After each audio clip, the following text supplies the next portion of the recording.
नमस्कार, मैं हूं कविता। आपका स्वागत है हेल्थ प्लस में, जहां आज हम बात करने वाले हैं cancer specialist doctor Shirish Alurkar और डॉक्टर अनगा जोपे के साथ। Doctor Shirish Alurkar by profession medical oncologist हैं, director of CBCC Apollo cancer centre Ahmedabad, जो 22 साल से प्रैक्टिस कर रहे हैं कैंसर ट्रीटमेंट्स पर। Doctor Anaga Jope breast surgeon, CBCC Apollo cancer centre Ahmedabad again. She is practicing since 19 years. Doctor Shirish, doctor Anaga, आप दोनों का स्वागत है। Thank you. डॉक्टर शिरीष, हम आज यहाँ पे कैंसर बीमारी के बारे में बात करने आए हैं, और जो हमने देखा है कि जनरली आजकल के यूथ में भी और किसी भी एज ग्रुप के लोगों में लाइफस्टाइल की वजह से होती है। तो क्या कैंसर एक ऐसी बीमारी है जैसे डायबिटीज़ है, ओबेसिटी है मतलब मोटापा, और ब्लड प्रेशर की बीमारी है, उसी तरह क्या कैंसर भी हमारे रहन सहन पर निर्भर करता है? हाँ, उसे हम लाइफस्टाइल बोलते हैं, जैसे जीवन शैली। इट इज़ काफ़ी हद तक एक लाइफस्टाइल डिजीज़ है। जैसे मानो यंग एज में आप पान गुटखा मसाला खाते हैं, 25-30 साल पर उन पेशेंट्स को मुख का कैंसर या जीभ का कैंसर या गले का कैंसर हो जाता है। ये लाइफस्टाइल डिजीज़ है। सेम वे आजकल मैकडोनल्ड है या फास्ट फूड खाना है, वेफर से ज़्यादा खाना है, सॉफ्ट ड्रिंक्स लेना है, उससे मोटापा हो जाता है, ओबेसिटी की वजह से भी कैंसर के रिस्क बढ़ जाते हैं। जो हमारी जीवन शैली है, अगर उस जीवन शैली को बदल दिया जाए तो क्या ये बीमारी कम हो सकती है या फिर प्रिवेंट हो सकती है या बिल्कुल मिट सकती है? अंग्रेजी में बोलते हैं prevention is better than cure. जी। तो पहले से ही अगर जीवन शैली सिंपल, साफ़ सुथरा खाना, नेचुरल खाना, तो उससे काफ़ी हद तक ये कैंसर प्रिवेंट हो सकता है। ऐसी कौन सी कॉमन कैंसर्स हैं जो इस लाइफस्टाइल की वजह से होते हैं? कौन से अलग अलग टाइप्स ऑफ कैंसर हैं जो हमारी गलत लाइफस्टाइल, गलत रहन सहन की वजह से क्रिएट होते हैं? जैसे मैंने बोला, जेंट्स में जैसे पान मसाला गुटखा, इवन लेडीज़ आजकल बहुत खाते हैं, इवन विलेजर्स पान मसाला खाते हैं, उनके मुख कैंसर, जीभ, गले का कैंसर, गाल का कैंसर होता है, अन्न नली का होता है, स्वादुपिंड यानी पैनक्रियास का कैंसर, अल्कोहल के वजह से लीवर कैंसर, फिर लेडीज़ में अनड्यू सेक्सुअल एक्टिविटी की वजह से cervical cancer, even breast cancer also काफ़ी हद तक लाइफस्टाइल डिजीज़ हो सकती है। डॉक्टर अनगा, मैं आपसे पूछना चाहूँगी कि ऐसे कौन से फूड हैं जिनकी वजह से ये, जो बहुत सारे मात्रा में कंज्यूम किए जाते हैं, जिनकी वजह से ये कैंसर हो सकता है? देखिए, जिस तरह से डॉक्टर अलुरकर जी ने कहा है, जीवन शैली से रिलेटेड जो कैंसर्स है, इनमें अगर हम फूड का या अन्न का प्रमाण देखते हैं तो ये ज़्यादातर जिसकी वजह से मोटापा बढ़ता है, वो जो जिस तरह का खाना है उससे किसी भी तरह के जीवन शैली रिलेटेड कैंसर्स की प्रमाण बढ़ता है। जैसे आप चर्बी युक्त खाने का ज़्यादा सेवन करते हैं, मैद युक्त खाने का ज़्यादा सेवन करते हैं, रिफाइंड फ्लावर वाला जो होता है, रिफाइंड शुगर, रिफाइंड फ्लावर वाला जो खाना होता है, इन तरह के जो खाने होते हैं कि जिनमें चर्बी का और मैद का प्रमाण ज़्यादा होता है, इनसे कैंसर का, जीवन शैली रिलेटेड कैंसर का प्रमाण बढ़ता है। इसके सिवा ये भी देखा गया है, स्पेशली पाश्चात्य राज्यों में जहाँ पर रेड मीट का सेवन ज़्यादा होता है, लाल मांस जो होता है, इसका सेवन ज़्यादा जहाँ होता है, वहाँ पर भी कई सारे कैंसर्स के प्रमाण ज़्यादा देखे जाते हैं। जैसे आपके जो है आंतड़े का कैंसर है, लिवर का कैंसर है, इवन ब्रेस्ट का कैंसर जो है, ब्रेस्ट कैंसर में रेड मीट का सेवन ज़्यादा करने से ब्रेस्ट कैंसर का रिस्क बढ़ता है। ये एक प्रूवन फैक्ट है। जी, यानी आप ऐसा कहना चाहते हैं कि जो लोग नॉनवेज ज़्यादा खाते हैं, मांस ज़्यादा खाते हैं, या फिर ऑयली चीज़ें या फिर जंक फूड ज़्यादा कंज्यूम करते हैं, उन लोगों को कैंसर का रिस्क सबसे ज़्यादा होता है। बिल्कुल बिल्कुल जी। डॉक्टर शिरीष, मैं आपसे ये पूछना चाहूँगी कि अगर एक इंसान 20 साल से स्मोक कर रहा है और वो सडनली स्मोकिंग फिर छोड़ देता है, तो क्या फिर भी उसको कैंसर होने की कैंसर की बीमारी हो सकती है? हो सकती है। उसका हम बोलते हैं सिगरेट पैक्स पर ईयर, कि कितने पैकेट्स पर ईयर पेशेंट में पर्सन कंज्यूम कर रहे हैं, तो उसके हिसाब से उसकी रिस्क होती है। ऐसा स्टैटिस्टिक्स WHO ने बताया कि 20 ईयर्स अगर आप स्मोकिंग कर रहे हैं तो risk of cancer is almost 40 times of the normal person, double या 40 टाइम्स। या सिमिलरली पैसिव स्मोकिंग भी जो है, उससे भी अगर पड़ोस में कोई बैठा है और वो स्मोक ले रहा है तो उसको भी सेम टाइप ऑफ रिस्क जैसे जो एक्चुअल स्मोकर है उससे हो सकता है। पर स्मोकिंग बंद करने से ऐसा नहीं कि चलो आज मैंने बंद किया, कल मुझे अभी रिस्क गया।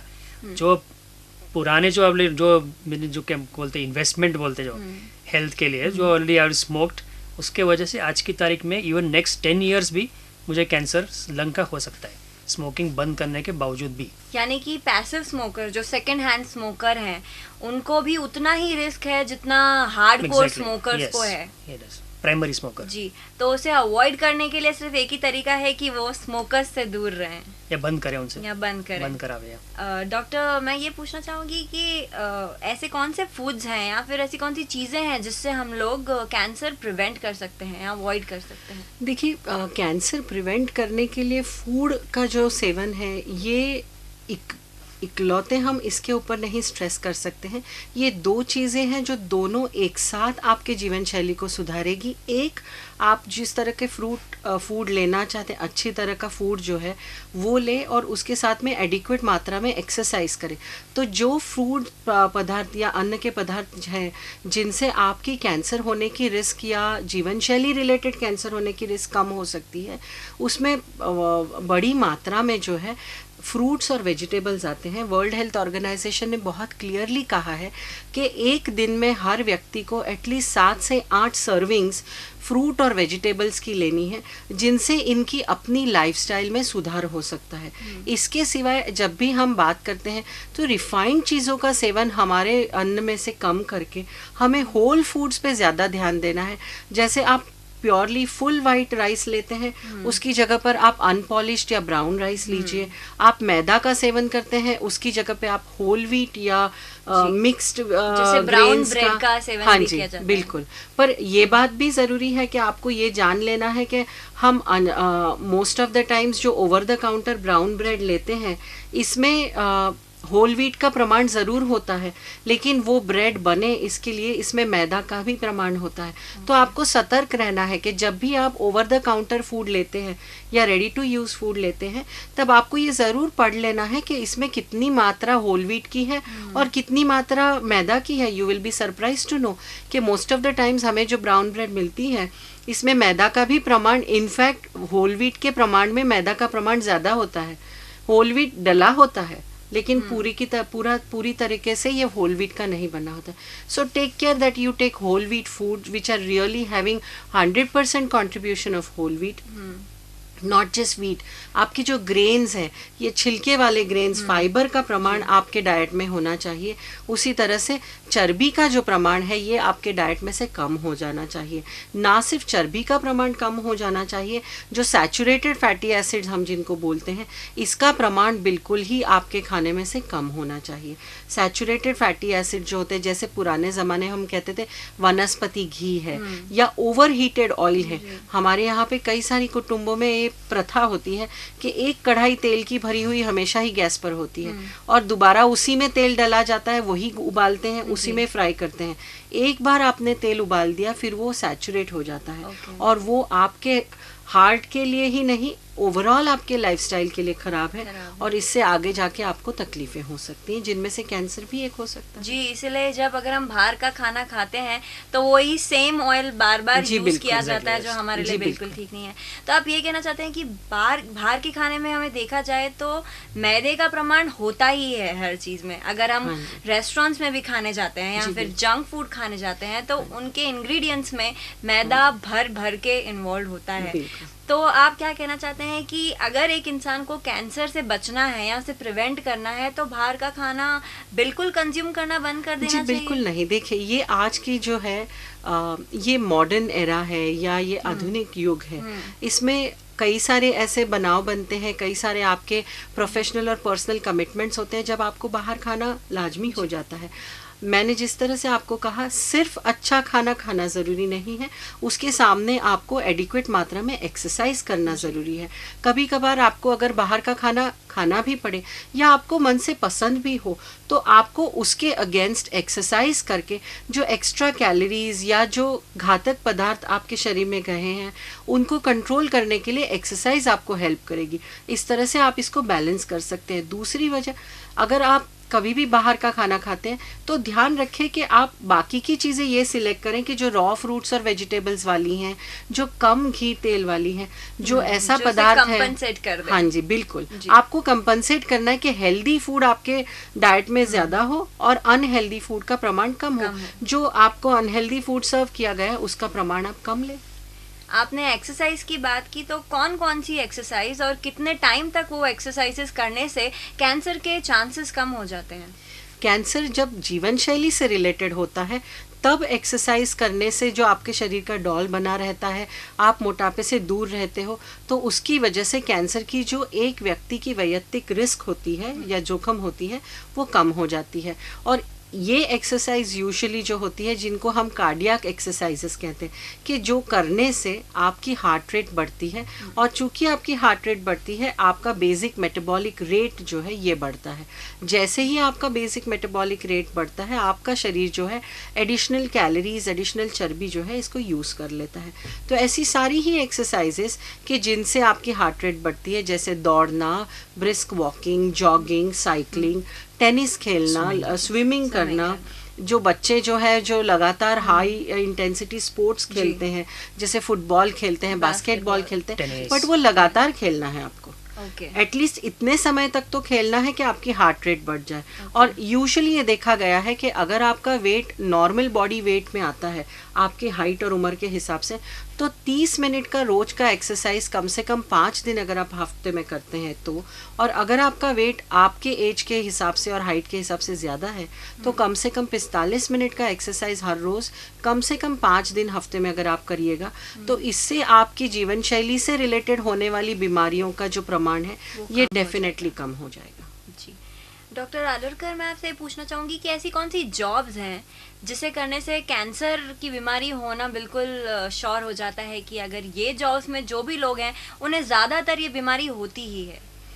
नहीं, ऐसे नहीं कैसे ज़्यादातर होती है, पर रिस्क ज़्यादा होता है, उसको हम बोलते हैं ऑक्यूपेशनल हैज़ार्ड। ओके। अभी इस जॉब में अगर इस फैक्ट्री में अगर कोई काम ना करे तो फैक्ट्री तो चलने वाली, इंडस्ट्री नहीं होने वाली। फॉर एग्जांपल केमिकल्स, खास तो बेंजीन रिलेटेड प्रोडक्ट्स, पेट्रोकेमिकल्स, भी आप बोले कि इसमें काम नहीं कर रहा है तो पेट्रोल के ये चलाएगा कौन?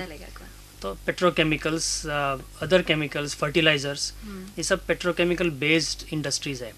तो उसमें अगर इन्हेलेशन डायरेक्टली अगर हो, अगर प्रिकॉशन नहीं हो फैक्ट्री के लेवल पर, अगर वो मास्क ना पहने, स्पेसिफिक टाइप के मास्क होते हैं, और काम करे, प्रिकॉशन नहीं हो, तो डेफिनेटली ये रिस्क बढ़ जाती है।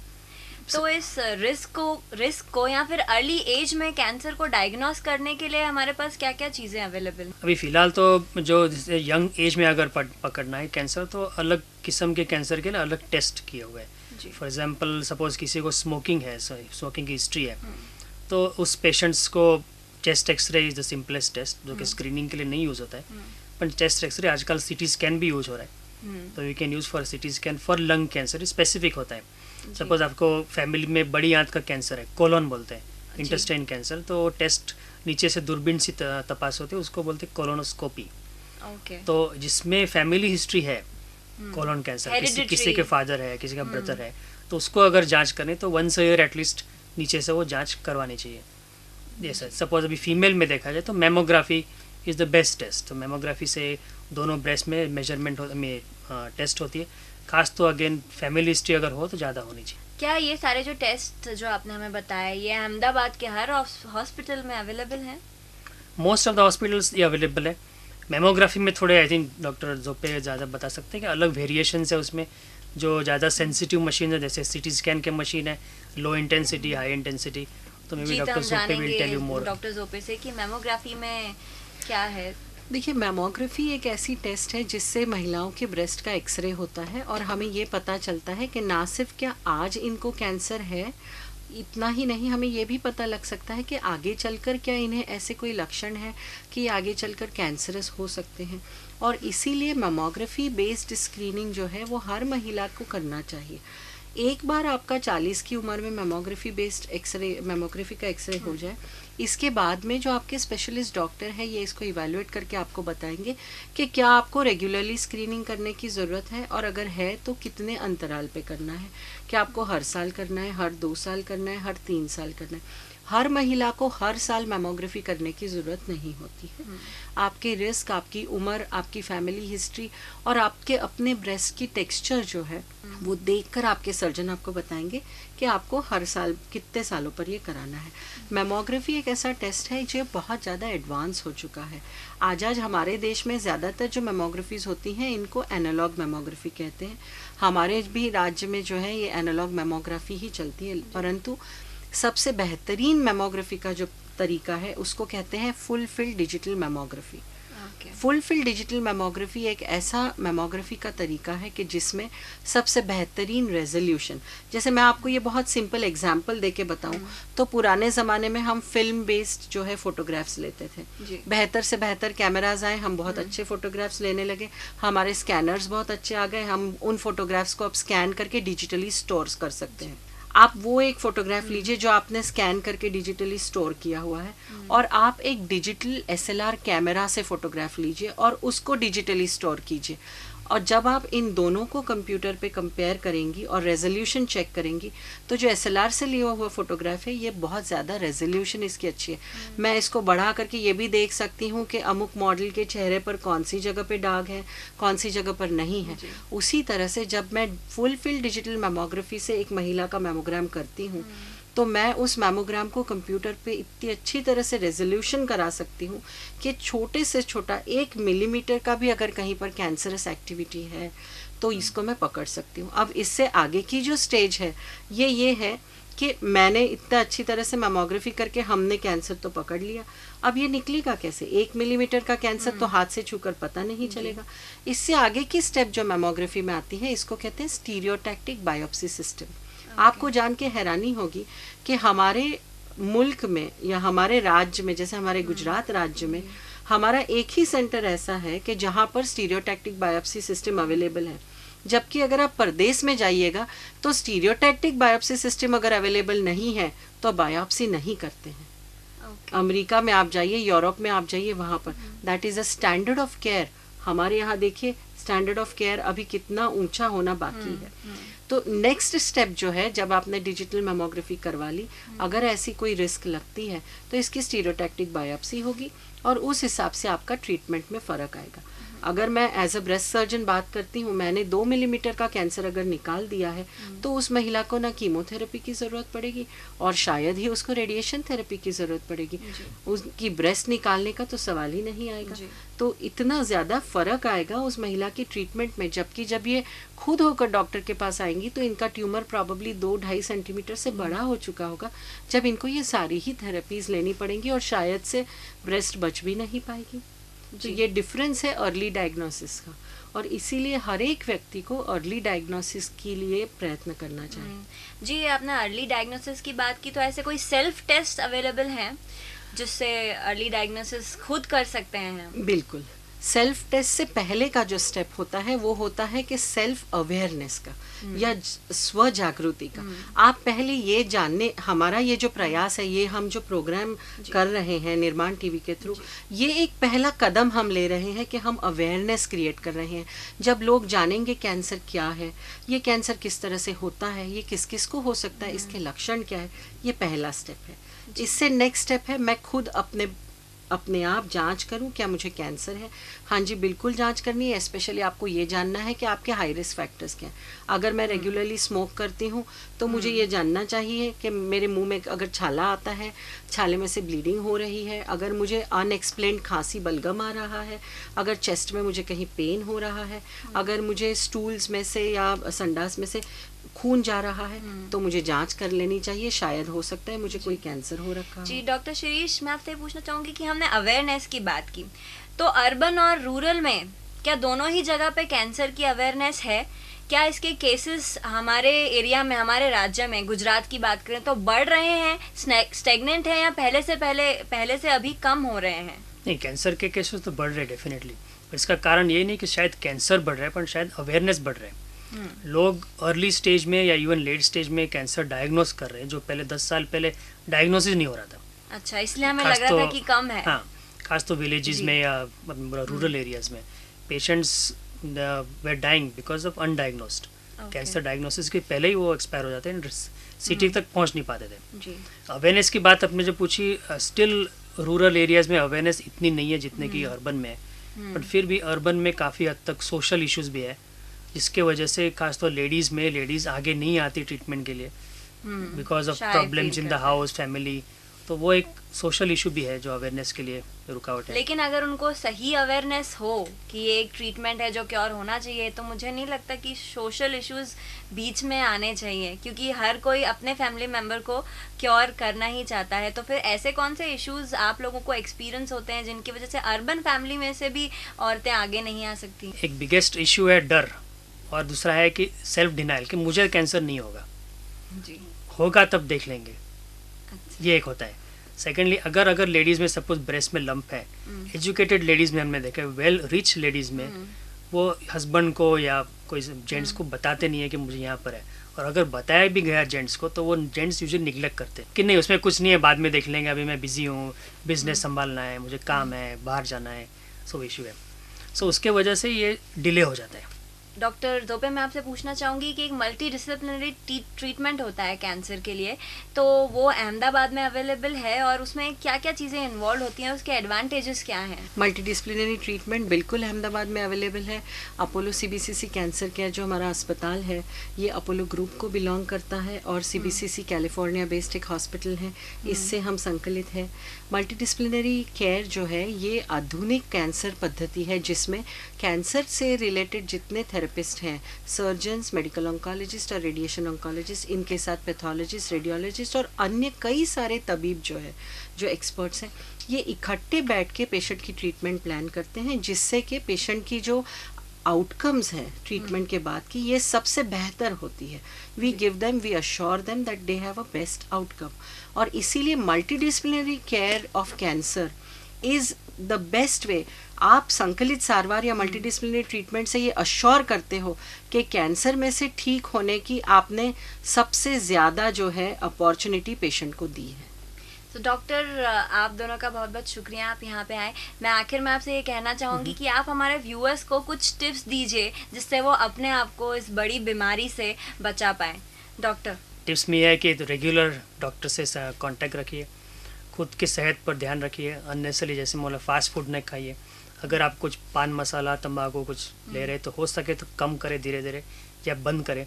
स्मोकिंग करते हो तो बंद करें। स्मोकिंग के लिए एक टिप है कि लोग बोलते हैं कि चलो आज मैं 10 सिगरेट स्मोक कर रहा हूँ, कल मैं 5 करूँगा, परसों मैं 2 करूँगा।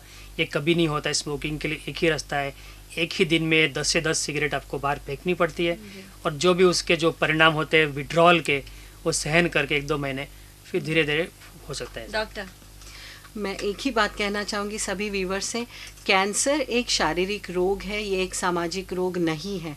इससे डरने की कोई ज़रूरत नहीं है। Fear of diagnosis should never be bigger than fear of death. अगर कोई भी लक्षण या कोई भी डर आपके मन में है तो जल्द से जल्द नज़दीकी कैंसर अस्पताल में जाकर अपने इलाज और पहले तो आपका निदान और फिर इलाज कराइए।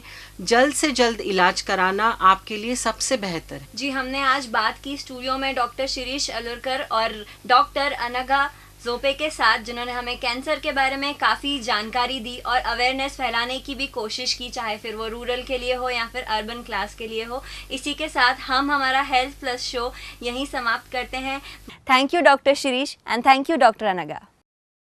आज के लिए बस इतना ही। हेल्थ प्लस में ख्याल रखिए, स्वस्थ रहिए। नमस्कार।